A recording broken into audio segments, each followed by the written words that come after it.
dámy a páni, chcel by som vás tu privítať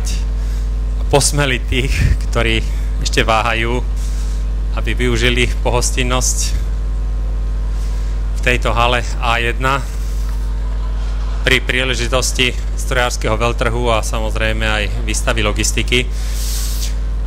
Ja by som vám chcel pár slov povedať o projekte chemickej logistiky, na ktorom spolupracujeme už takmer 3 roky a teraz sme sa už vlastne dostali do záverečného obdobia, keď hodnotíme, čo sa nám za tie 3 roky podarilo. S mnohými z vás pred tými 3 rokmi sme začínali, no a teraz sme sa teda dostali do štádia, keď už skladáme účty a hodnotíme, čo sa nám za tie 3 roky podarilo. Zapojili sme sa do toho kvôli tomu, že vlastne Ministerstvo hospodárstva Saská-Anhaltska chcelo riešiť otázku chemickej logistiky v strednej Európe.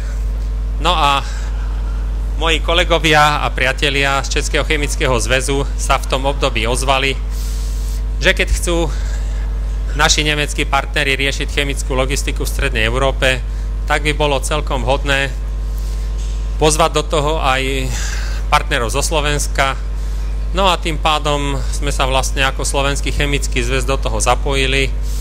a snažíme sa im dokázať, že to nebol omyl, že to bolo celku užitočné a že za tie 3 roky tá výmena informácií a skúseností bola užitočná a že teda môžu povedať, že našli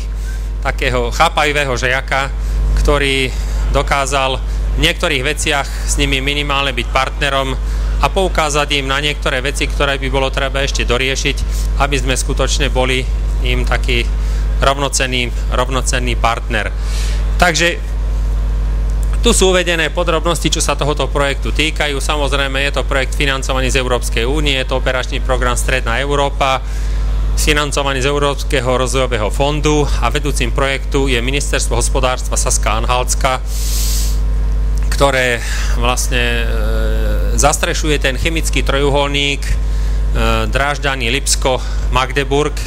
kde je sústredená väčšina chemického priemyslu v tej bývalej východnej zóne Nemecka. No a oni si samozrejme cez tento projekt chceli niektoré veci získať, overiť a vlastne vytvoriť určité podmienky na, povedzme, takú nejakú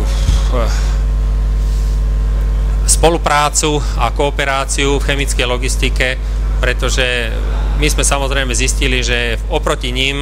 niektoré veci máme podstatne menej rozpracované a na nižšej úrovni, povedzme, ako majú oni. Lenže vychádzajme z toho samozrejme, že ten východonemecký priemysel v tej oblasti Saská-Anhaltska bol sprivatizovaný poprednými svetovými chemičkami, ktoré vlastne tam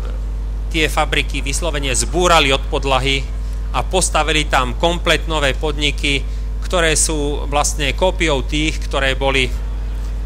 v tých starých spolkových krajinách, prípadne ktoré boli postavené v ostatnej západnej Európe, v Spojených štátoch a podobne. Takže samozrejme tam aj tie riešenia logistiky a takisto ako aj celá koncepcia týchto podnikov je na úplne inej úrovni. Takisto ako keď si zoberiete tie diaľnice, na ktoré vyjdete za Krušnými horami, sú to všetko novopostavené betónové diaľnice s odhadovanou životnosťou 30 až 40 rokov na veľmi slušných parametroch. Isté, že len to bolo dané aj tým, že teda projekt zjednotenia Nemecka do toho obetoval obrovské miliardy eur a tým pádom podá vlastne infraštruktúra bola vystavaná na tých parametroch, aké má infraštruktúra aj v bývalých starých spolkových krajinách. No, my sme sa do tohto projektu zapojili samozrejme spolu aj s ostatnými krajinami, ktoré o to mali záujem. To zloženie je také rôzne, pretože je tam, hovorím, oblasť Saská-Anhaltska, je tam Ministerstvo hospodárstva Saská-Anhaltska, je tam Rakúsky rozvojový holding zo Štajeru, je tam provincia Novara, je tam Český chemický zväz, zapojil sa do toho Ústecký kraj, zapojil sa do toho Poľský chemický zväz a Slovenský chemický zväz.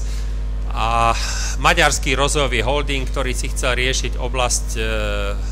maďarsko-ukrajinskej hranice a chcel ju rozvíjať. Takže toto sú tie krajiny, ktoré sú zapojené do toho operačného programu Stredná Európa, ktorý financuje Európska únia. A je to jeden zo spôsobov, teda ako využívať finančné zdroje Európskej únie na to, predovšetkým, aby sme sa stretávali, vymenali si skúsenosti a pri týchto veľakrát skutočne neformálnych vzťahoch sme hľadali nové riešenia, ktoré by teda tú chemickú logistiku, ale v podstate tú našu infraštruktúru pre chémiu aj pre ostatný priemysel posunuli trocha dopredu. A myslím si, že keď to tak zhodnotíme, tak to v podstate aj sa nám do istej miery podarilo. Takže vlastne celý ten projekt bol orientovaný na rozvoj chemickej logistiky smerom k ekologickejším prepravám, k bezpečnejšej preprave a hľadaní nových vlastne riešení pre logistiku s tým, že teda by sa mala hľadať aj nové cesty rozvoja dopravnej infraštruktúry, hľadať nové riešenia v logistike. A tento projekt bol vo veľkej miere sústredený práve na podporu kombinovanej dopravy, ktorá sa aj po analýza, ktoré sme spracovali, ukázala ako riešenie, ktoré má budúcnosť a treba sa nám sústrediť, pretože je to oblasť, v ktorej chemický priemysel nájde určité prínosy pre organizáciu tej chemickej logistiky v jednotlivých podnikoch, ale takisto vlastne aj pri tej preprave v rámci Európy. No a samozrejme sme sa zapojili aj do otázky týchto transeurópskych koridorov, kde naši projektoví partneri mali určité predstavy o prepravách predovšetkým smerom na východné trhy, to značí prepravy smerom do Ukrajinu, do Ruska, ale samozrejme potom aj import surovín, aj výrobkov z tých oblastí. No a hľadali sme teda pritom určité riešenia v rámci chemickej logistiky, tak, aby táto spolupráca teda sa rozvinula. A tu som vám vložil do toho jednu z tých mapiek, ktorá v rámci tohto projektu samozrejme sa považuje za jednu z tých kľúčových. Je tu vyznačené vlastne tie koridory, ktoré si naši partneri z toho oblasti Saska-Anhaltska považujú za prioritné a je to vlastne smerovanie východ-západ. No a je toto trasovanie vlastne smerom cez Poľsko do Ruska. Ono sa to samozrejme, tieto ich smerovania rozvíjajú, no a ten, kto z vás sleduje, aký je vývoj, tak sa napríklad dozvie to, že na budúci mesiac má začať chodiť pravidelne každý deň vlak Lipsko-Šanghaj. Firma BASF má takisto zorganizovaný pravidelný vlak, ktorým prepravujú suroviny a výrobky z Schwarzheide do Šanghaja. Takže tá preprava smerom na Čínu sa samozrejme rozvíja a sú to pre európsku chémiu takisto ako cieľové trhy, respektíve sú to spolupráce v rámci veľkých chemických podnikov a tam pri tých prepravách má svoju úlohu nielen cena, že po mori je to odviesť najlacnejšie, ale hrá tam svoju úlohu aj čas. Tie doby prepravy po transsibírskej magistrále sa ukazujú ako výrazne kratšie oproti námornej preprave. No a samozrejme aj pri tých prepravách smerom do oblasti centrálneho Ruska má tá kombinovaná doprava svoje opodstatnenie z jednoduchého dôvodu samozrejme, pretože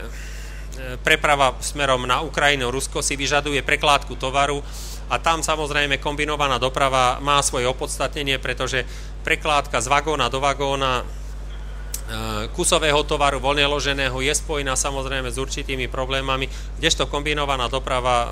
je povedzme najľahšie zvládnutelná. Tam prekládka jedného vlaku na druhý v podstate trvá pár hodín. Takže v tomto smere tá kombinovaná doprava je ako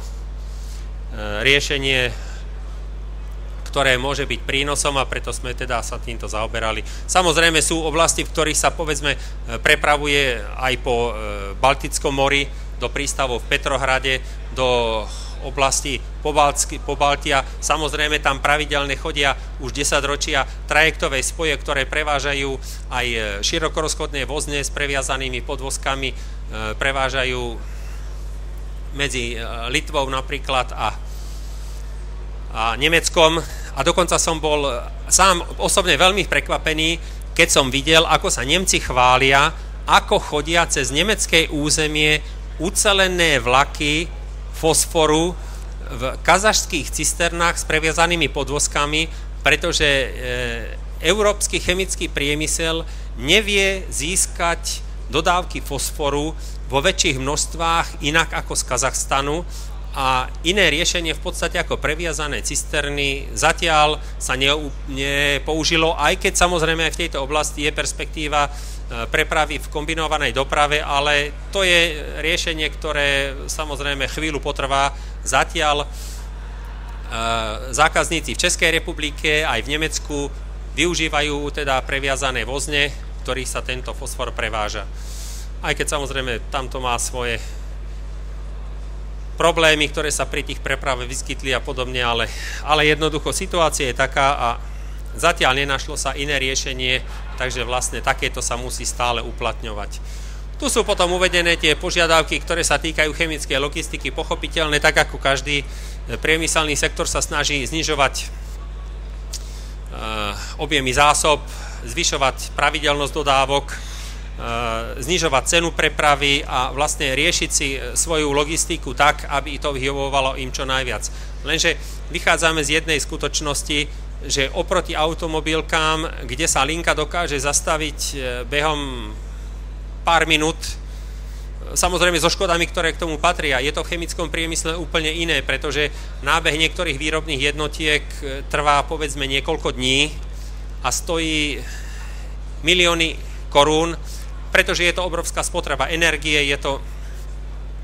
jednoducho obrovský kolos, ktorý má určité pravidlá, takže tam to nie je také jednoduché a preto chemický priemysel nejde vyslovene na tie minimálne zásoby, ale chemický priemysel je stále teda v určitých zásobách, stále sa pohybuje, pretože musí tam byť určitá prevádzková bezpečnosť. Proste zásoby minimálne na 10 dní sú nevyhnutné. Tam sa inak nedá riešiť, pretože skutočne škody, ktoré by vznikli odstavením výroby, by boli radovo vyššie, ako sú povedzme ceny tých zásob, ktoré sa udržujú na úrovni povedzme minimálne tých 10 dní. No, jedna z vecí samozrejme, ku ktorým sme sa v rámci tohto projektu dostali, je otázka infraštruktúry, pretože výsledkom tohto projektu vlastne mali byť aj odporúčania, ako riešiť úzke miesta, ktoré infraštruktúra má. No a niektoré veci samozrejme sú príliš dlhodobé, príliš drahé, ale minimálne musíme na to poukázať, v čom sú tie úzke miesta, aby sa to riešilo povedzme aj na úrovni politiky Európskej únie v rámci dopravy, pretože napríklad tieto západoeurópske chemičky sú síce aj naše, sú väčšinou postavené pri riekach, pretože každá chemička potrebuje určité množstvo vody na svoju prevádzku. Teraz je otázka, či tá voda sa používa len na technológiu, alebo je to taká rieka, ktorá je celoročne splavná a tým pádom vlastne nám tá rieka poskytuje možnosť aj lacnej prepravy. Západoeurópska chémia je postavená na veľkých riekach, kde súčasťou týchto firiem je vlastne prístav. Cez tieto prístavy sa privážajú pomerne lacno tie suroviny a takisto sa potom používajú aj na odvoz výrobkov. Ale predovšetkým dovoz lacných surovín, to bola vlastne jedna z myšlienok celého projektu, že západoeurópska chémia má tú výhodu oproti ostatnej chémii, že využíva práve tú prepravu po Ríne, po Mohane, po Róne a v podstate po sieti týchto riek a vrátanie kanálov, ktorými napríklad Holandsko a Belgicko, severné Nemecko je bohato pretkané vlastne a to umožňuje pomerne výhodne prepravovať suroviny aj výrobky z týchto chemických podnikov. No, rozdiel samozrejme je v tom, že teda jedna z najväčších nevýhod, o ktorej sa bavíme od začiatku a do ktorej sme neustále poukazovali, pretože kolegovia z Ústeckého kraja, pre nich je to ako základná otázka, je splavnosť Labe. Je to skutočne hanba, že v roku 2011 Česká republika nemá spoľahlivé a kvalitné spojenie na námorný prístav. Že vlastne v tej infraštruktúre existuje také jedno obrovské hrdlo, ktoré je v oblasti Labe, kde vlastne títo lodní dopravcovia na to trpia, pretože plavebné podmienky v oblasti Dečína sú veľmi závislé od vodostavu a nespoľahlivosť vodného dopravcu je vlastne to, čo mu úplne zväzuje ruky. No a preto aj Ústecký kraj samozrejme do toho tlačí, aby sa teda ten vodný stupeň postavil, aj samozrejme tým, že sú v tom nemeckí partneri, hľadá v nich oporu. A my samozrejme sa takisto snažíme im v tom ich podporiť, pretože si treba uvedomiť jednu zásadnú vec, že vlastne po trati Ústí nad Labem, Dečín, Drážďany prechádza možno 90% kombinovanej dopravy z Českej republiky a zo Slovenska smerom na Benelux, na Hamburg. Takisto tady prechádza väčšina vlakov Eurocity, takisto tam prechádza množstvo ucelených vlakov a vy si veľmi dobre pamätáte katastrofálne povodne, ktoré tam vlastne prevádzku na tejto trati zastavili. No a vlastne dochádzame k tomu, že neustálým nárastom prepravy na tejto trati, prípadnými nejakými drobnými nehodami alebo nejakými prevádzkovými nerovnomernosťami, dochádza k tomu, že vlastne táto trať začína byť hrdlom. Okrem toho samozrejme silná prímestská doprava v Drážďanoch, tá obmedzuje priepustnosť na tejto trati a je to potom samozrejme problém ďalej uvažovať o rozvoji kombinovanej dopravy, že vlastne sme upozorňovali našich partnerov na to, že keď sa nebude riešiť otázka splavnosti, tak miesto toho je vlastne alternatíva postaviť povedzme 15-kilometrový tunel popod Krušné hory, čo by bola ako alternatíva pre vysokorýchlostnú trať a zvýšenie kapacity v smere z Českej kotliny vlastne smerom do Nemecka. Takže tuto vzniká pomerne veľké hrdlo a preto sme sa teda snažili aj v otázke splavnosti Labe kolegov z Ústí podporiť, pretože skutočne pre nich je to, a samozrejme pre chemický priemysel, ktorý je v oblasti Labe, a tam je ten český chemický priemysel, takisto povedzme ako v Podkrušnohorí, má pre nich tá vodná cesta svoje opodstatnenie a preto teda je v každom prípade potrebné vytvoriť tam plavebné podmienky také, aby sa aspoň 300 dní v roku dalo plávať pri plavebnej hĺbke 1,5 metra, čo už je plavebná hĺbka, ktorá je povedzme efektívna. My síce na Dunaji máme plavebné podmienky trocha lepšie, ale to je všetko relatívne, pretože keď ste sledovali správy napríklad, tak v súčasnosti stoja stovky konvojov lodí na dolnom Dunaji v Rumunsku, Bulharsku, pretože tam je taká hladina vody, že skutočne neplavec si môže prejsť na prechádzku z Rumunska do Bulharska cez Dunaj, pretože je tam tak nízka hladina vody. A samozrejme na ďalších úsekoch Dunaja je to isté, takže skutočne toto veľmi suché a teplé jesenné obdobie je katom pre vodnú dopravu a vodná doprava skutočne má veľké problémy. Takže toto sú záležitosti, ktoré sa týkajú infraštruktúry. No a teda my sme sa v tej spolupráci s našimi zahraničnými partnermi v tej chemickej logistike trošku rozhliadli a vytvorili sme si obraz o tom vlastne, ako je to organizované v tých veľkých chemických podnikoch, že vlastne aké sú tie trendy v tej chemickej logistike a k čomu budeme sa postupne dopracovať, pretože samozrejme aj dopravný trh, aj celkovo tá logistika v východnej Európe, alebo teda v týchto našich krajinách a v tej európskej 15 sa vyvíjala úplne iným spôsobom, pretože oni samozrejme mali ten trh liberalizovaný, u nás sa zliberalizoval po vstupe do Únie, niektoré podmienky boli vytvorené u nás pre iné druhy dopravy, iné neboli, tým pádom vlastne došlo k tomu, že cestná doprava sa obrovsky začala expanzívne rozvíjať, ale pritom samozrejme infraštruktúra cestná zaostáva výrazne, takže poznáte to každý na vlastnej koži a určite nebudete mať voči tomu výhrady, keď poviem, že skutočne cestná doprava už mnohým ľuďom znižuje kvalitu života, pretože mestá sú upchaté, cestovanie pár kilometrov vám trvá neskutočne dlho a tí, ktorí majú domy pri takýchto cestách a začínajú im praskať a zosýpať sa, tak zistia, že skutočne kamionová doprava je pre týchto ľudí svojím spôsobom nepriateľ, takisto ako aj ostatná cestná doprava, pretože to máte neustály hluk, prašnosť a riziko samozrejme zranenia. Takže u nás sa ten trh cestnej dopravy zliberalizoval, ale so všetkými negatívnymi dôsledkami, že došlo k poklesu železničnej dopravy, že sa začala vlastne hlavne preprava jednotlivých vozových zásielok upadať. Ešte vo forme ucelených vlakov, tam tá železnica má svoje nezastupiteľné miesto, ale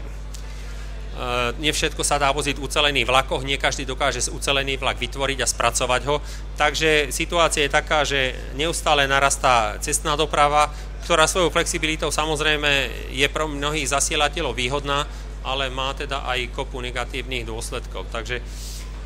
toto sú trendy. No a samozrejme pre chemický priemysel sa jednoznačne ukazuje, že kombinovaná doprava, ako v podstate, keď budete áno, je to tá multimodálna doprava, kde v jednej prepravnej jednotke to prevážate minimálne 2 druhmi dopravy, kde to nakladáte na kamión a potom túto multimodálnu prepravnú jednotku prekladáte na vagón, prekladáte na loď a na ďalšie druhy dopravy, napríklad potom ešte pokračuje to vo forme námornej dopravy. Ja len pre ilustráciu jeden obrázok, čo som vám spomínal, že vlastne my ako krajine ležíme na streche Európy a tie vodné cesty u nás v podstate nie sú tak použiteľné ako v tej západnej Európe, takže pre chemický priemysel v podstate preprava vo forme uceleného vlaku, povedzme cisternového alebo aj iných vozňov, je svojím spôsobom najrýchlejšia a jeden z najspoľahlivejších druhov dopravy, pretože nezáleží to tak nejak veľmi od toho, aký je vodostav, nezáleží od toho, aké sú upchaté cesty a dokážete ucelený vlak s hmotnosťou 2000 tón a v nich 1500 tón zhruba základu dokážete na 1000 km prepraviť za 27 do 30 hodín, čo sú samozrejme pomerne výhodné doby prepravy a pre veľké podniky je toto ideálne riešenie. Takže ako nič prekvapujúce, hovorím, len sa jedná o to, že na to, aby ste vy v svojich podmienkach stočili ucelený vlak, povedzme nejakých 25 cisterien, musíte mať na to patričné zásobníky, musíte mať patričnú skladovú kapacitu, plniacu kapacitu, takže z toho vyplýva, že toto je riešenie, ktoré je samozrejme len pre veľké firmy. Tu na tomto obrázku vidíte, to je ako klasika vlak kombinovanej dopravy, ktorý preváža klasické skriňové izokontajnery, preváža cisternové kontajnery, preváža prenosné cisterny a rôzne takéto formy. Toto je v podstate riešenie, ktoré nám pomáha pre menších zasielateľov sa takisto dostať na úroveň tých, ktorí používajú tie ucelené vlaky a pomocou ucelených vlakov kombinovanej dopravy vlastne dokážete tento tovar prepraviť na väčšie vzdialenosti cez pol Európy v otázke povedzme jedného, 2 dní. Takže toto je tiež riešenie, ktoré samozrejme využívajú iné sektory, nielen chemický priemysel, ale hovorím, že je to určité riešenie pre chémiu a je to určitým spôsobom perspektíva pre železnicu, pretože jednotlivé zásielky, aj keď sa rôzne opatrenia robia, viete, že napríklad po havárii vo Vieredžu Taliani zo dňa na deň zastavili v nebezpečnom náklade iné formy ako ucelené vlaky. Je to síce nezmysel, pretože aj v tom Viaredžu bola tá havária uceleného vlaku Propambutánu. Napriek tomu to zastavili, no a vlastne riešenie bolo také, že sa to všetko začalo voziť po cestách. Či je to bezpečnejšie, o tom môžete samozrejme polemizovať tak ako ja, ale práve pri takýchto menších objemoch prepravy je takisto tieto multimodálne prepravné jednotky sú opodstatnené, pretože keď sa na to pozerám z podniku, ako z hľadiska chemického podniku,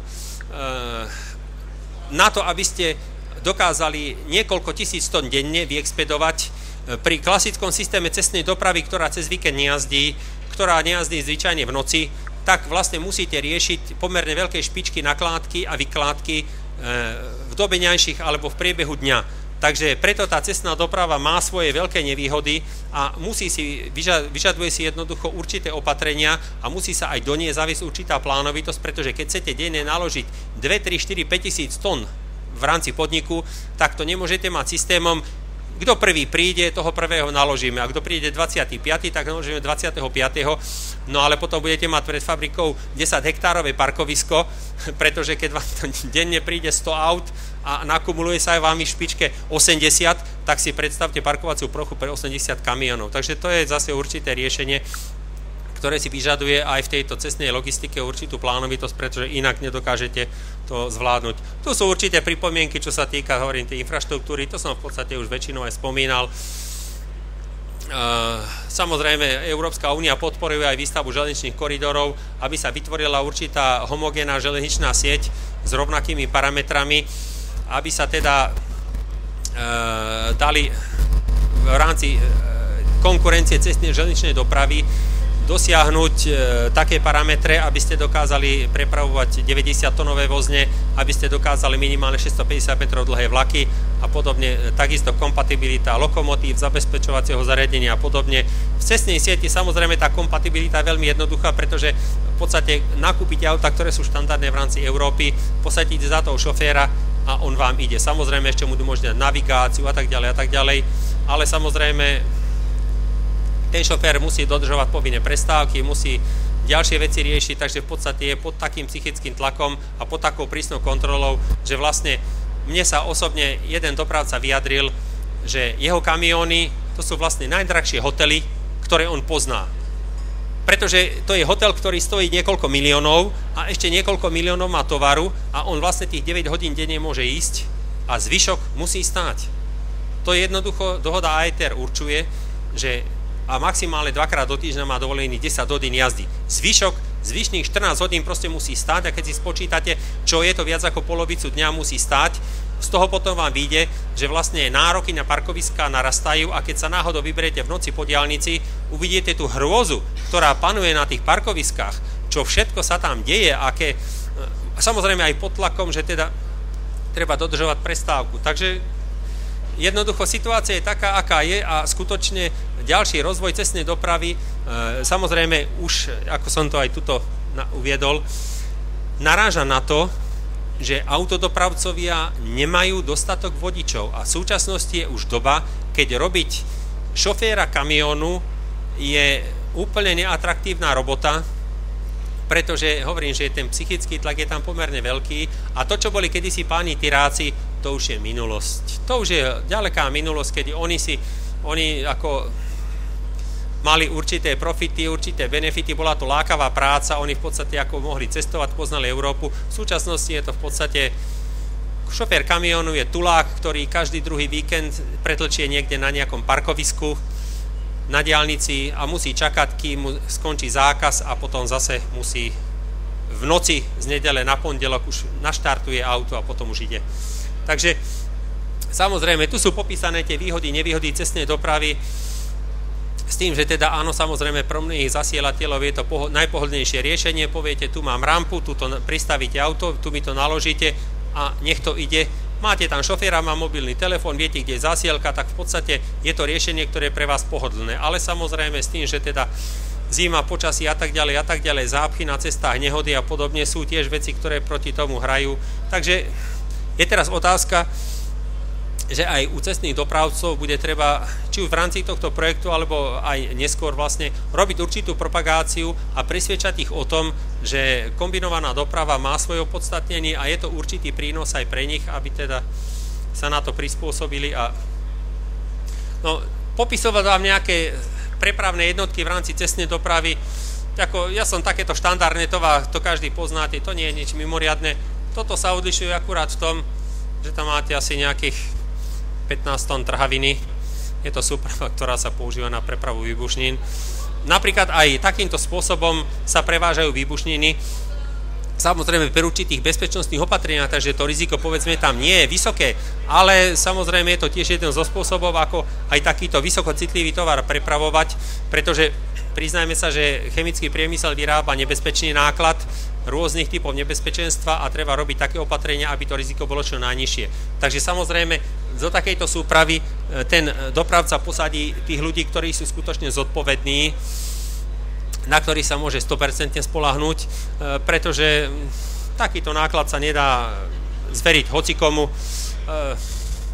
Jedno z riešení samozrejme ako náhrada teda v rámci kombinovanej dopravy sú výmenné nadstavby, aj keď pre chemický priemysel nie sú tak často používané, ale pre automobilový priemysel a pre ostatné priemyselné odvetvia sú výmenné nadstavby zaujímavé riešenie. Už aj kvôli tomu, že k nakladacej rampe vlastne túto krabicu postavíte na tie podpery necháte ho tam postavenému, môžu tu nakladať, vykladať, automobil nie je viazaný, môžete ho používať vlastne na rozvozy, odvozy, takže toto je tiež jedna z foriem. Jedna z vecí pre chemický priemysel, ktorá nebola príliš šťastná, sú kamióny, ktoré majú tzv. Tie trojstranné zhrňovačky. To sú návesy, ktoré majú na boku vlastne len plachtu a zo pár dosiek. No a teraz, keď tam máte naložiť nejaký nebezpečný náklad, tak máte veľmi ťažkú úlohu, pretože ho musíte veľmi dobre upevniť, pretože keď ho dobre neupevníte, tak máte problémy. Hlavne pri tranzite cez Nemecko vám policajti prídu a s radosťou vám budú skúšať, že či dobre hrá ten popruh, či je to dostatočne upnuté, lebo podľa nich to musí byť podľa predpisu náležite a dostatočne a vyhovujúco, ale každý policajt má inú mieru, takže v podstate došli sme k tomu, že vlastne pre naše podmienky má opodstatnenie potom tie nadstavby, ktoré sú tie spevnené, tie podľa normy 12642 XL, ktoré sú tie spevnené a ktoré majú väčšiu odolnosť a nevyžadujú si, tak ako je tu napríklad, viete, keď máte uviazať big bagy, tak vždy budete mať problém, pretože ako to urobíte, koľko dreva na to použijete, to drevo po tej vykládke už je vlastne nebezpečný odpad, lebo sa s tým viezli chemikálie, takže v podstate ste v takom jednom kolotoči, neviete nájsť také vhodné riešenie, ktoré by bolo vyhovujúce pre vás ako odosielateľa, pre dopravcu, pre toho príjemcu, aj z hľadiska nákladov, z hľadiska likvidácie odpadov a podobne. Takže toto sú také riešenia, ktoré... A ešte by som vás na jednu vec upozorniť. Samozrejme, kombinovaná doprava nebezpečného nákladu má jednu veľkú nevýhodu a to je nešťastný rozmer kontajnerov, kde kontajnery sú robené tak, aby nevyhovovali rozmeru Europaliet, takže vlastne pre kontinentálnu kombinovanú dopravu sú dosť zle použiteľné, pretože naložiť Europaletu a kvalitne ju zabezpečiť v kontajneri, v klasickom izokontajneri, či 20 alebo 40 stopom, je dosť veľký problém, je to nákladné a problematické. Takže toto je už riešenie, ktoré je povedzme pre tú chemickú logistiku aj pre tú ostatnú logistiku ďaleko lepšie, kde vlastne 40 stopý kontajner skriňový máte ekvivalent ako jeden cestný náves. Je to manipulovateľné samozrejme v termináloch, no a máte tam podstatne pevnejšie bočnice, takže vlastne dokážete tam naložiť toľko ako na klasický náves, ale dokážete to prekladať. No a tuto na tomto obrázku tu jasne vidíte, že prečo je ten kontajner výhodnejší, pretože sú také riešenia, ktoré majú dokonca vyklopné bočnice, sú také riešenia, že do takéhoto kontajnera naložíte 5 osobných aut a pošlete ich zamknuté, zablombované, uzatvorené. Takže toto je tiež jedno z riešení, ktoré pre tú chemickú logistiku je ďaleko lepšie, pretože tieto 45 stopé kontajnery sú tak upravené, že sa dajú do nich nakladať štandardné Europalety. Takže toto je veľká výhoda, preto aj ja som sa viac na nej sústredil. Ako pre tú chemickú logistiku štandardne takáto autocisterna v antikorovom prevedení je riešenie, ktoré je bežne používané. Má to samozrejme kopu výhod, aj nejaké nevýhody samozrejme, ale používa sa v dosť veľkej miere, aj keď v takomto peknom antikorovom prevedení ju málo kedy uvidíte, zvyčajne sú zaizolované, sú reklamne potlačené a je to vlastne len kvôli tomu som to vybral, že tu vidíte vlastne ako je tá konštrukcia urobená. Toto je inak rámová konštrukcia, keď vás to zaujímalo, sú aj bezrámové konštrukcie, kde samotný ten kotol je vlastne ako nosná konštrukcia. Samozrejme potom sú prenosné cisterny, ktoré sa používajú skôr, pretože sú výhodnejšie pre kombinovanú dopravu. Dajú sa voziť aj ako stabilná autocisterna a majú tú výhodu, že oproti klasickému cisternovému kontajneru s objemom maximálne 25 kubíkov sa tu dá dosahovať 30 až 33 kubíkov objemu, takže vlastne dokážete to vyťažiť aj ľahšími produktami, ako sú ropné látky a podobné veci. Toto je taká typická konštrukcia, to je 30 stopý cisternový kontajner, ktorý je povedzme už zaujímavý v tom, že ho dokážete naplniť toľko, aby ste dokázali využiť aj tých 44 tón dovolenej váhy v rámci kombinovanej dopravy. Na prepravu granulátov a sypkých látok sa používajú takéto silocisterny, ktoré majú teda pre vykládku týchto látok, pre ich vysýpanie vlastne majú tú výklopnú konštrukciu, ktorá sa dokáže zdvihnúť a vlastne vlastnou váhou sa to zosýpa smerom na koniec a odtiaľ to sa potom zvyčajne pomocou pneumatickej dopravy dopravuje teda do tých zásobníkov vzdialených niekoľko desiatok metrov a do výšky bežne 10-15 metrov. Samozrejme podľa toho, aký máte tlak vzduchu, aký je to produkt. Tak toto je naša klasika, to je klasická železničná cisterna pre chemické látky v antikorovom prevedení 46 kubíkov, použiteľná pre bežné prepravy chemických látok, žieravých, horlavých povedzme nie, lebo tie zvyčajne bývajú podstatne ľahšie, ale pre žieraviny alebo pre ostatný chemický náklad taký ťažší, aby ste 80 tónovú váhu dosiahli, vlastne tam máte na tie hustejšie kvapaliny, ktoré majú tých 1,3 až 1,5 hustotu, nie ako ropné látky. No. To je v podstate, ako som vám spomínal, na tých 12,5 metra dĺžky tej cisterny máte tých 80 tón bruto váhy, takže vlastne 25 takýchto cisterien a máte tých 2,5 tisíca tón. To je vlastne 25 cisterien, 2000 tón, no takže do tých 2000 zvyčajne vozia cisternové vlaky, málo kedy na 2000 tón. To je v podstate to riešenie, čo som vám spomínal. Toto je ukážka, ako vyzerajú taký vlak, ale teda vagón pre kombinovanú dopravu, ten 60 stopy nosič kontajnerov, kde na to môžete položiť buď 3 20-ky alebo 2 30-ky. Toto sú nejaké silokontajnery, ktoré sa tiež používajú na tie práškové látky a dva sa dajú vlastne vložiť na takýto vagón a z mojich skúseností to vyplýva, že toto je taký optimálny vagón pre prepravu chémie, pretože dokážete naložiť na to plne vyťažené dva tankkontajnery 20 stopé, alebo povedzme aj 2 30-ky, alebo 2 tie prenosné cisterny, ktoré sú teda predĺžené, ako je tá štandardná 20 stopy kontajner. Takže dokážete to na tých 80 tón celkom elegantne vyťažiť a to je také celkom optimálne, lebo už tie klbové vozy trojpodvozkové nie vždy sa dajú takto vyťažiť. No a toto je jedno z riešení v rámci tej kombinovanej dopravy. V podstate veľké chemické podniky sú už tak prispôsobené, že dokážu manipulovať s týmito prenosnými cisternami. Z týchto prenosných cisterien sa dá svojím spôsobom urobiť určitá medziskládka surovín, medziskládka výrobkov. Môžete to naložiť na náves, môžete to naložiť na vagón, môžete to vlastne naložiť aj na nejakú tú príbrežnú námornú dopravu, už nie na námorné nosiče, ale vlastne v rámci európskej logistiky dokážete takýmto spôsobom si to zorganizovať a dokážete si to ako prepraviť tak, ako je potrebné. Samozrejme, pre prepravu sypkých látok sa dajú takisto použiť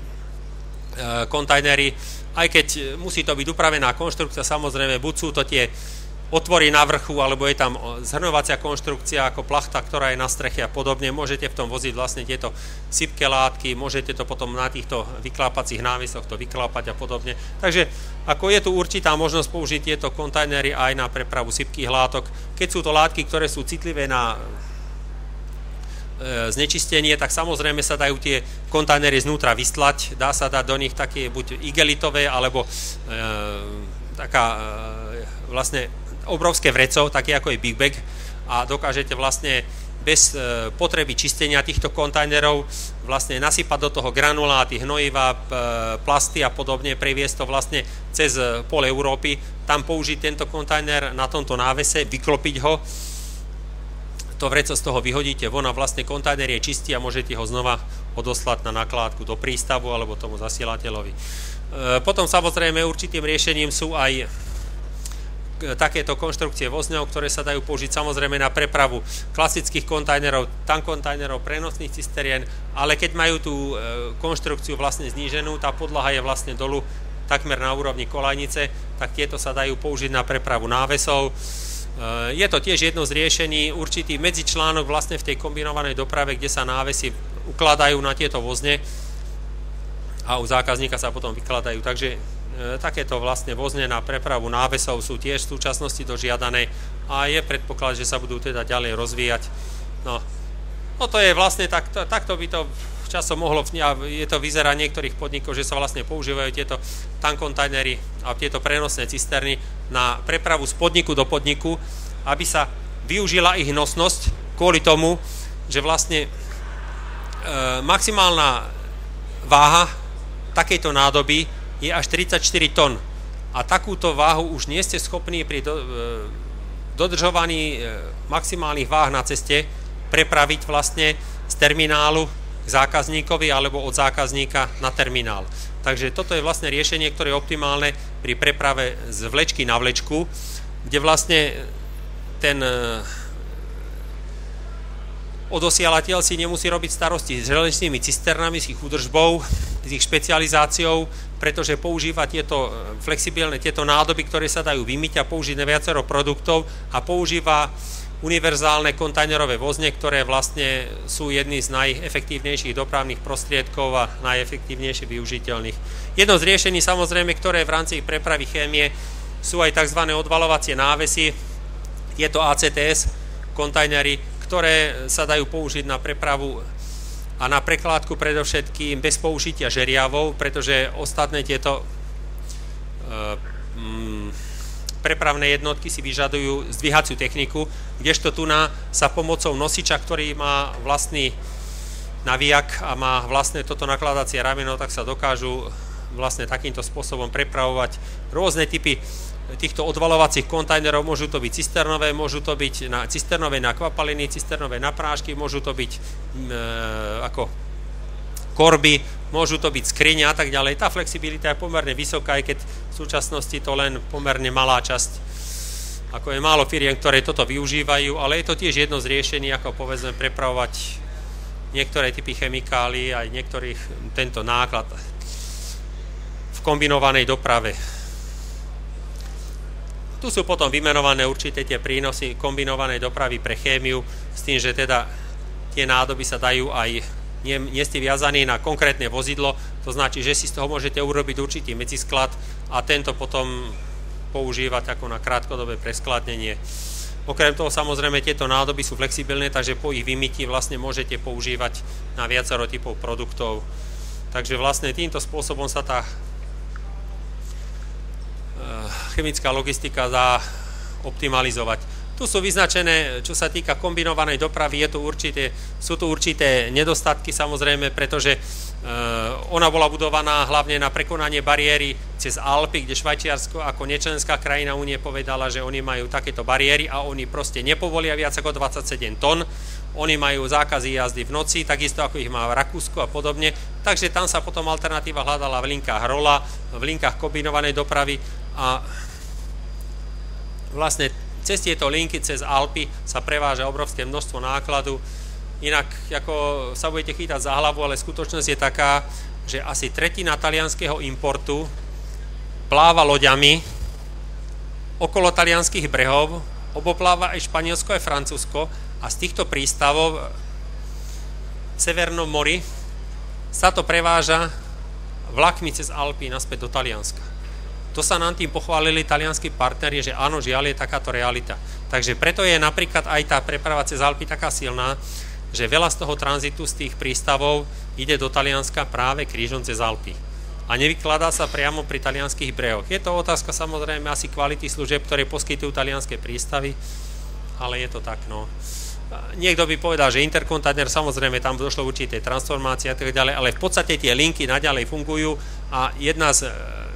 spojenie, ktoré tam je napríklad spojenie smerom na Turecko. Takže Turecko ako nečlenská krajina Únie má tiež určité bariéry, takže tam sa pomocou prepravy napríklad komplet celých návesov alebo aj pomocou kontajnerov, pomocou výmeny nadstavieb sa tieto prepravy do Turecka robia, pretože cez Balkán tie prepravy trvajú pomerne dlho a cez kombi dopravu sa dajú pomerne slušne zrýchliť. Takže toto sú takéto riešenia. Tu je samozrejme potom ešte ďalší hupak. Takisto vidíte, že tam tie prepravy silné v smere sever-juh idú cez Alpy. Oni v podstate ten tranzit cez Alpy viac menej tak ich réži ide. No a potom majú určite tie spojenia už smerom aj z Nemecka ako na Rusko a oni sú asi aj tí, ktorí robia tie prepravy práve smerom na ten Šanghaj. Takže sú to jednoducho veľké firmy, ktoré majú svoje siete, majú svoju obchodnú politiku a vedia získať tých zákazníkov a vlastne poskytnúť im tú prepravu. Tuto som potom uviedol aj linky Bohemia Kombi, kde teda Česká republika má to pripojenie na Hamburg a z Hamburgu potom smerom na Škandináviu, takisto ako aj cez terminál Duisburg a z Duisburgu potom buď rozvozom do tých okolitých krajín alebo prípade z Duisburgu pokračovaním ešte na ďalšie v rámci siete Kombiverkeru. Takže v našich materiáloch sme sa tiež tým zaoberali vlastne, že využiť spojenie, lebo nakoniec sa ako priznám k tomu, že v Bohemia kombi a nakoniec aj v termináli Lovosice som stretol príjemných a priateľských ľudí, s ktorými sa dá diskutovať, s ktorými sa dajú hľadať nejaké riešenia, ktoré by boli prínosom a boli by výhodnou spoluprácou, takže preto aj naša spolupráca na tento smer pokračuje, aj kvôli tomu nakoniec máme určitú kooperáciu s Lovosicami a podobne, takže preto aj tam hľadáme určité spôsoby, ako rozvíjať kombinovanú dopravu na tento smer s pokračovaním potom na tie oblasti Nemecka a Beneluxu. No, samozrejme, na to, aby sa tá kombinovaná doprava rozvíjala, sa musia vytvoriť určité podmienky a samozrejme tie bariéry sa jednoducho musia prekonávať a vyžaduje si to pomerne veľké systémové riešenia a musia tu byť firmy, ktoré sa do toho pustia. Takže samozrejme Bohemia kombi sa snažila poskytnúť tie služby, takže predržila svoju linku napríklad do terminálu Paskov, takže už vlastne z Ostravska sa návesy dajú prepravovať smerom do západnej Európy. No a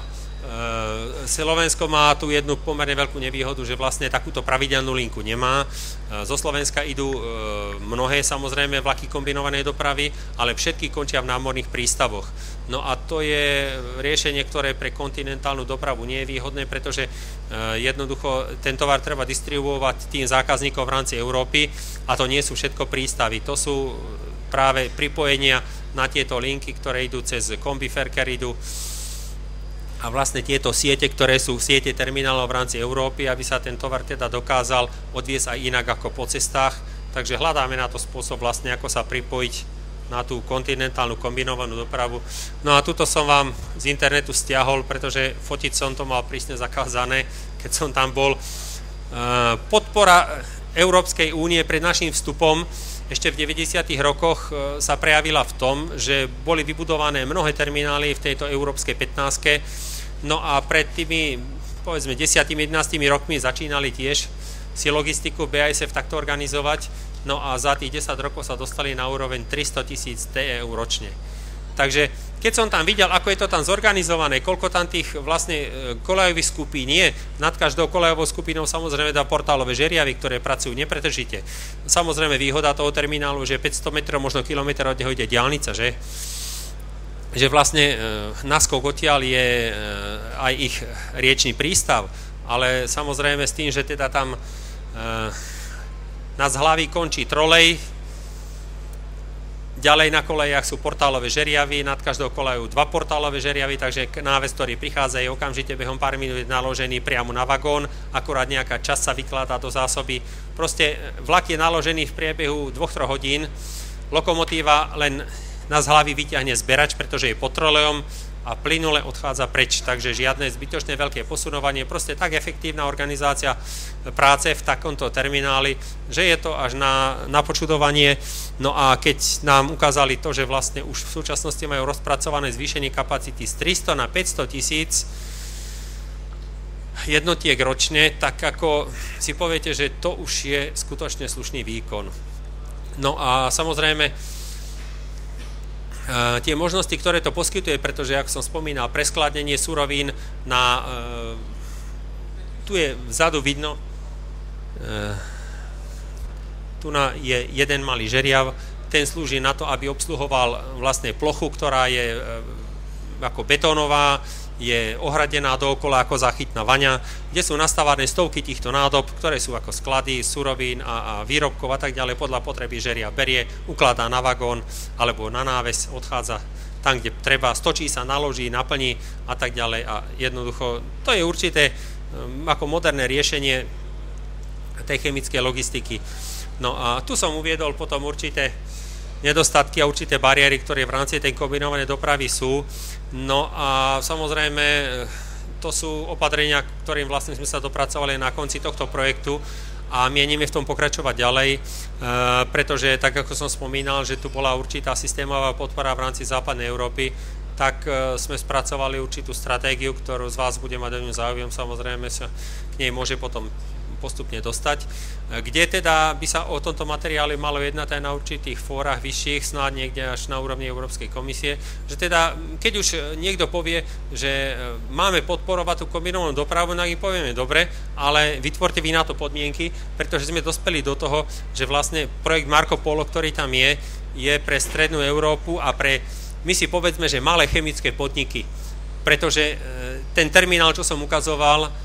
obsluhuje vlastne firmu, v ktorej je zhruba 43 000 zamestnancov v jednej fabrike. Takže sú tam 3 zastávky vlaku, pretože tam normálne osobné vlaky privážajú ľudí, pretože takéto kvantum ľudí by ste inak nedokázali tam doviesť a odviesť. Prechádza tam niekoľko liniek mestskej dopravy a samozrejme z vonkajšej strany fabriky prechádza linka električky, pretože inak jednoducho také kvantum ľudí by ste nedokázali doviesť a odviesť roboty, že? Aj keď samozrejme viacmená prevádzka a tak ďalej, ale keď si zoberiete, že vlastne na rannú smenu potrebujete tam doviesť možno, že 10, 12, 13 tisíc, možno 15 000 ľudí a ešte čas toho príde autami, tak to je skutočne, si myslím, že pre takého logistika je to taká dobrá maturita. No, takže toto celé vlastne zorganizovať a zvládnuť. No, ja som tuto len tak pre ilustráciu nejaký obrázok uviedol, ktorý síce priamo s chémiou nemá až tak súvis, ale vlastne keď si zoberieme, že prečo sa bavíme a ja osobne tiež sa stále snažím nejakým spôsobom poukazovať na tie výhody, ktoré má preprava po železnici, aj keď povedzme v mnohých smeroch hlavne tými ucelenými vlakmi, pretože keď si to porovnáte, tak koridorová trať má zhruba rovnakú kapacitu ako 6 až 8 prúdová diaľnica. To je fakt. A keď si spočítate, koľko si vyžaduje napríklad ľudí, akú spotrebu energie si vyžaduje, aký záber pôdy si vyžaduje napríklad takáto koridorová trať oproti tej 8-prúdovej diaľnici, tak ako nie je až tak veľmi, čo treba argumentovať, že skutočne tá cestná doprava je. No a keď si to zoberiete, že do takéhoto vlaku, do ktorom odveziete povedzme tých 1000 tón nákladu, alebo kontajnerový vlak, tak ten vám bežne odvezie až do nejakých 96 kontajnerových jednotiek. Takže keď si to zoberiete naložených zhruba tých 96, možno poviete, že 80, možno 70 návesov. Tak viete si to predstaviť, čo vám urobí 70 návesov a čo urobí jeden ucelený vlak. Takže porovnajte si to a ono to má samozrejme svoje opodstatnenie aj kvôli tomu, že vlastne cestná doprava je skutočne veľmi silno závislá na zdrojoch ropy. A do budúcnosti jednoducho takýto obrovský objem cestnej dopravy nie je riešiteľný a už samozrejme sa to komplikuje aj tým, že v rámci cestnej dopravy sa bude zvyšovať mýto, pretože do mýta sa už budú počítať nielen náklady na opotrebenie ciest, ale aj na znečisťovanie životného prostredia, hluk a tak ďalej a tak ďalej. No a z vás, tí, ktorí odtiaľto z Brna pôjdete po vašej D1, tak si tiež poviete, že ako proste tá cestná doprava si vyžaduje infraštruktúru, ale predstava projektu, že sa z tej vašej cesty, z tejto diaľnice urobí 6-prúdová, to ako zostalo vo fáze len utopie a keď vám teraz niekto povie, že ju budete mať 3, 4 či koľko 5 rokov v rekonštrukcii, tak sa vám zježia z toho všetky vlasy a poviete si, že budem musieť asi vybrať si inú cestu napriek tomu, že tá diaľnica tam je, pretože bude to asi obdobie, kedy po tej ceste sa bude chodiť s problémami. Takže preto ja som osobne za to, aby sa takéto väčšie objemy samozrejme, a keď sú to menšie objemy, tak ich treba určitým spôsobom zlučovať, takže preto je aj naša snaha zapojiť sa samozrejme aj do toho projektu Marco Polo, aby sme teda tú kombinovanú dopravu určitým spôsobom podporili. Teraz je len otázka, ktorým smerom bude tá záťaž smerovaná, či treba do toho zapojíme aj prepravu smerom cez Lovosice, ďalej smerom do Nemecka, alebo to bude na nejaký iný smer. Budeme proste hľadať cesty, ako tú kombinovanú dopravu podporiť, pretože sú na to určité prostriedky, len žiaľ tá hodnota je taká, je pomerne vysoká a viete, ako je to aj v atletike. Na to, aby ste vysoko vyskočili, musíte mať dobrú kondíciu, ale musíte mať dostatočný rozbeh. A na to, aby sme ten dobrý rozbeh mali, jednoducho musíme dať dokopy tých ľudí, ktorých sa to týka, aby sme sa nejako zlúčili a vytvorili sa také podmienky, že teda budeme vedieť dosiahnutie prahovej hodnoty, lebo sme nadviazali spoluprácu s jednou holandskou firmou, ktorá toto vie robiť a má celkom záujem, takže uvidíme, snáď sa nám dačo podarí. Možno keď sa tu stretneme za rok, alebo prečítate si niečo v nebezpečnom náklade, alebo v jeho upravenej verzii, alebo napríklad v tomto časopise Transport, ktorý takisto ste tu videli, že sa začína vydávať ako v slovenskej aj v českej verzii, tak budeme sa snažiť robiť určitú propagáciu týchto riešení a hľadať cesty, teda ako tú dopravu robiť bezpečnejšou, ekologickejšou a samozrejme aj operatívnejšou a pritom, aby bola aj cenovo priateľná, pretože hovorím, robíme opatrenia a snažíme sa podporovať to, čo by bolo ako priateľná alternatíva aj pre budúce roky, pretože samozrejme to, čo je, akým vlastne postupný vývoj tá cestná doprava prechádza, má svoje úskalia a má to aj svoje negatívne účinky. Takže hovorím, robíme opatrenia v rámci tohoto, propagáciu rôznych riešení, stretávame sa, diskutujeme a snažíme sa zapojiť do toho aj rozličných teda zahraničných odborníkov a špičku vlastne európskej chemickej logistiky sa snažíme zapojiť do tohto a vymieňať si skúsenosti a hľadáme riešenia, ktoré by boli prínosom, pretože si musíme skutočne priznať, že toto, čo my máme tu aj v Českej republike, na Slovensku, to je v tom európskom meradle, to sú len také menšie podniky, také skromnejšie a to sú také, niektoré riešenia tých veľkých zahraničných firiem asi nebudú môcť aplikovať, ale napriek tomu budeme teda hľadať a robiť propagáciu kombinovanej dopravy, aby sme dokázali sklbiť tie výhody jedného druhého riešenia, aby teda tá doprava sa povedzme presunula z vyslovenej čistej cestnej dopravy na kombinovanú dopravu, že teda európska dopravná politika je v podstate koncipovaná. Rozvoz do okruhu 200 km od terminálu sa môže robiť po ceste. Nakoniec aj daňovo je to podporované rôznymi opatreniami, povoleniami na cestnú dopravu a tak ďalej, obmedzením zákazov a tak ďalej. Takže preto sa kombi doprava ako podporuje. No a na tie väčšie vzdialenosti je počítané s tým, že teda by sa to malo prevážať po železnici a tam už je predpoklad, že sa väčšinou to vozí v elektrickej trakcii, takže aj tá spotreba pohonných látok je potom nižšia a tým pádom vlastne je závislosť na zdrojoch ropy. Takže toto je zhruba tak to, čo som vám chcel povedať. Keby vás niečo z tohoto zaujímalo, na týchto stránkach Chemického zväzu alebo aj na tomto intermodáli to nájdete. Samozrejme takisto aj na stránke Českého chemického zväzu. Keď si dáte len vyhľadávač Chemlog, takisto vám to pomôže nájsť tie stránky, v ktorých sa o tomto dočítate. Takže tuto by boli zhruba tie informácie. Tu je len pár obrázkov nejakých riešení, ktoré samozrejme v rámci tej kombinovanej dopravy som tam vložil. Sú tam niektoré napríklad aj z Rakúska, nejaké riešenie tam je, ale to sa príliš neujalo, hoci vyžaduje si to samozrejme, aby tie bariéry boli pre tú cestnú dopravu. Ak tá cestná doprava je takáto liberalizovaná, tak sa niektoré opatrenia ťažšie hľadajú, ale myslím si, že no to už nebudem opakovať. Takže zhruba toľko to, no myslím, že keby ste mali nejaké návrhy, pripomienky alebo niečo by vás zaujímalo, alebo chceli by ste niečo ďalej vedieť, tak sa môžete obrátiť, napísať alebo pohľadať si na týchto stránkach. My sa snažíme, samozrejme, hovorím, týmto našim výsledkom robiť určitú publicitu. Dopracovali sme sa do riešenia určitej stratégie, ako som vám spomínal. Takže potom možno, že v týchto časopisoch o tom si niečo prečítate. Keď budete mať záujem, tento projekt by mal v určitej zmenenej forme pokračovať do nového roka znova. Takže vlastne sa budeme takisto stretávať a budeme zase hľadať také riešenia, ktoré by už boli konkrétnym prínosom pre tých dopravcov, pre tých zasielateľov a aj pre vás nakoniec ako užívateľov cestnej infraštruktúry, aby sme teda našli také riešenia, ktoré budú prínosom. Takže ja vám ďakujem za pozornosť, že ste to so mnou vydržali. No a snáď niekedy na budúce a hovorím, keď budete mať nejaké pripomienky, návrhy, tak samozrejme rád ich uvítam.